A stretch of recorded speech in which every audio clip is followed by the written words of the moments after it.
Okay, we got the week 10 walkthrough. Make sure you're reviewing the Unit 3 vocab for your quiz on Tuesday. Monday, what you're going to do is you're going to open this Kahoot link. It's self-assigned.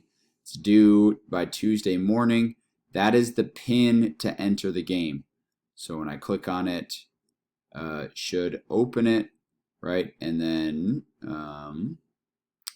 enter your nickname, put your name there, Mr. Peters. There you go. Here we go.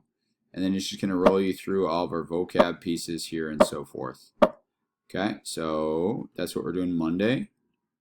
And you're just going to match it. Then after you finish, once you watch this lab link, download this melting point, boiling point lab, and then you are going to re-upload it once you finish it. The link for the lab is right there. Okay, and then on Tuesday, what you're going to do is you're just taking the vocab quiz. And then when you finish, you can either finish up the lab or make up any missing work. And that's really all we're doing this week because it's only a 2-day week. All right, love you guys. Appreciate you. Let me know if you have any questions. Bye.